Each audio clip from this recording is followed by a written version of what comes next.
জিলহজের প্রথম দশক শুরু হতে যাচ্ছে। এই দিনগুলো ফজিলত এবং করণীয় সম্পর্কে বলবেন। কোরবানি আমাদের সমাজে অনেক সময় সামাজিক মর্যাদার প্রতিযোগিতায় পরিণত হয়। কোরবানির এই বিচ্যুতি কিভাবে রোধ করা যায়? আমি জেনে শুনে অন্যের হারাম ইনকামে খাবার গ্রহণ করেছি। আমার স্বামী জানে এবং কেয়ামতে সে নিজের জন্য জবাবদিহি করার জন্য সাক্ষ্য দিয়েছে। না খাওয়ার জন্য অনেক বুঝিয়েছি, ঝামেলা করেছি, কোনো লাভ হয়নি। এরপরও খেলে আমার কি কোনো সমস্যা হবে বা জবাবদিহি করতে হবে? পরিপূর্ণ পর্দার সহিত স্বামী বা অন্য কোনো মাহারাম পুরুষের সাথে দেশে বা বিদেশে ঘুরতে যাওয়া যায় আছে কিনা? একটি মেয়ে বাড়ি থেকে পালিয়ে বিয়ে করেছে, এই জন্য তার পিতা তাকে ত্যায্য করেছেন। সন্তানকে ত্যায্য করার বিধান সম্পর্কে ইসলাম কি বলে? সাইমুর রহমান সাগর আপনি লিখেছেন, আমাদের এলাকার মসজিদে ক্যাশ ফান্ডে 1,20,000 টাকা আছে। এখন মসজিদ কমিটি ওই টাকা দিয়ে জমি ভাড়া নিয়ে চাষ করতে চাচ্ছে। জমি চাষ করতে যাবতীয় শ্রম বিনামূল্যে মসজিদ কমিটি ও মুসল্লিরা দিবে। জমি চাষ করে যে টাকা লাভ হবে সেটা দিয়ে মসজিদ বিল্ডিং করবে এবং মসজিদের অন্যান্য খাতে ব্যয় করবে। এখানে মসজিদ কমিটি এবং মুসল্লিদের ব্যক্তিগত কোনো লাভ বা স্বার্থ নেই, কাজটি জায়েজ হবে কিনা? যদি এখানে সেরকম কোনো আপনার মসজিদ লুজার হওয়ার আশঙ্কা না থাকে জোরালো, এবং আপনি যেভাবে বলছেন যে সবাই দিন শেষে সব সার্ভিস দিবে এবং সুফলটা মসজিদ পাবে, ইনশাআল্লাহ এটা জায়েজ হবে। এটা না জায়েজ হওয়ার কোনো কারণ নেই। জেনে ইসলাম আপনি লিখেছেন, আমি জেনে শুনে অন্যের হারাম ইনকামে খাবার গ্রহণ করেছি। আমার স্বামী জানে এবং কেয়ামতে সে নিজের জন্য জবাবদিহি করার জন্য সাক্ষ্য দিয়েছে। না খাওয়ার জন্য অনেক বুঝিয়েছি, ঝামেলা করেছি, কোনো লাভ হয়নি।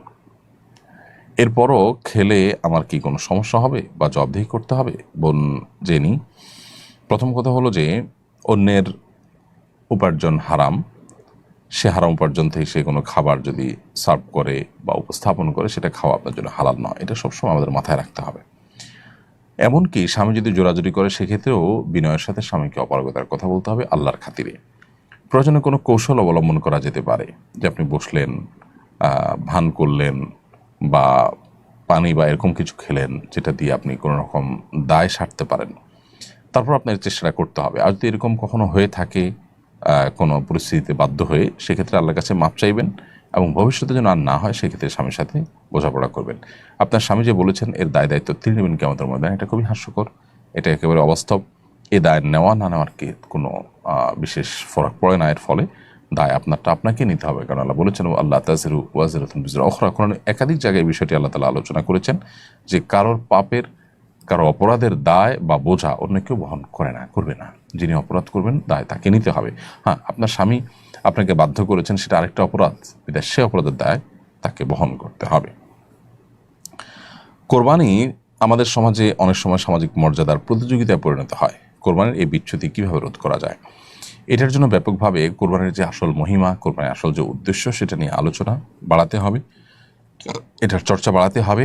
কোরবানি যে আসলে ত্যাগের কথা বলে, কোরবানি যে আসলে স্যাক্রিফাইসের কথা বলে, এখানে যে আল্লাহর উদ্দেশ্যে নিবেদনের কথা বলে, সেটা আলোচনা করতে হবে। আল্লাহ বলেছেন কোরবানি সম্পর্কে, ইন্নামা ইয়াতাকাব্বালুল্লাহু মিনাল মুত্তাকিন, আল্লাহ মুত্তাকিদের কোরবানি গ্রহণ করবেন, তাদের কোরবানি আল্লাহ রাব্বুল আলামিন অ্যাকসেপ্ট করবেন। সো কোরবানি যদি আল্লাহর জন্য না হয়, মুত্তাকি হিসাবে কোরবানি যদি করা না যায়, তাহলে সেটা আল্লাহর কাছে গ্রহণযোগ্য হবে না।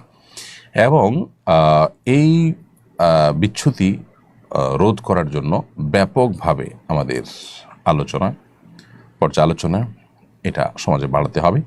এবং এ ধরনের কোরবানিকে নিয়ে আমরা দেখি যে পজিটিভ অনেক নিউজ করা হয়, যে বড় গরু কোরবানি করেছে, এতগুলো বড় গরু কোরবানি করেছে, পলিটিক্যাল লিডাররা, তারপরে বিভিন্ন ব্যবসায়ীরা সামাজিক মর্যাদা বৃদ্ধি করবার জন্য তারা এটা প্রতিযোগিতা হিসাবে করে থাকেন।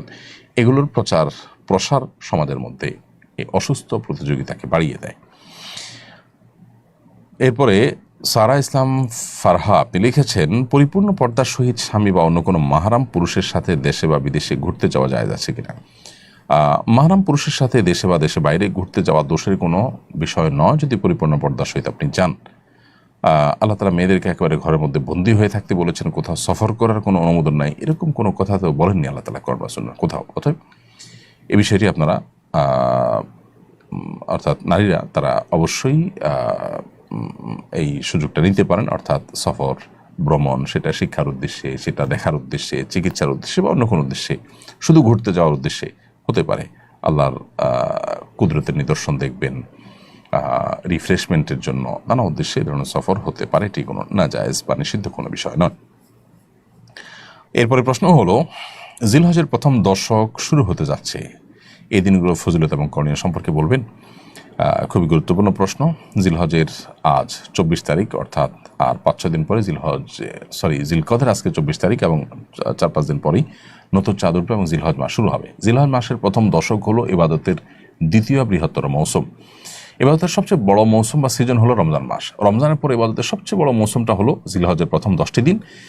এই 10টি দিনে আমল করা আল্লাহর কাছে যে কোনো সময়ের আমলের চাইতে প্রিয়। নবী সাল্লাল্লাহু আলাইহি ওয়াসাল্লাম বলেছেন, সহিহ বুখারীতে বর্ণিত হয়েছে, মামিন আইয়ামিন আল আমালুস সালিহ ফিহিন্না আহাব্বু ইলাল্লাহ মিন হাযিহিল আইয়াম। জিলহজের প্রথম দশকে আমল ইবাদত করলে এটা আল্লাহর কাছে যতটা প্রিয় হয়, অন্য কোনো সময় আমল ইবাদত করলে সেটা আল্লাহর কাছে এত প্রিয় হয় না। এই জন্য এই দিনগুলোতে বিশেষভাবে আমাদের আমলের প্রতি মনোযোগী দিতে হবে। স্পেশালি জিকির বেশি বেশি করার পরে কোরআন সূরা তওবাতে আল্লাহ নির্দেশ করেছেন এবং সেই সাথে আইয়ামে তাশরিকের দিনগুলোতে তাকবীর তাশরিক স্পেশালি বেশি বেশি করে পাঠ করা, আল্লাহু আকবার, আল্লাহু আকবার, লা ইলাহা ইল্লাল্লাহ, আল্লাহু আকবার, আল্লাহু আকবার, লিল হামদ, 5 ওয়াক্ত নামাজের পরে একবার করে পাঠ করে নারী পুরুষ সবার জন্য কর্তব্য। এটা আইয়ামে তাশরিকে 9 জিলহজ বাদ ফজর থেকে নিয়ে 13 জিলহজ আসর পর্যন্ত।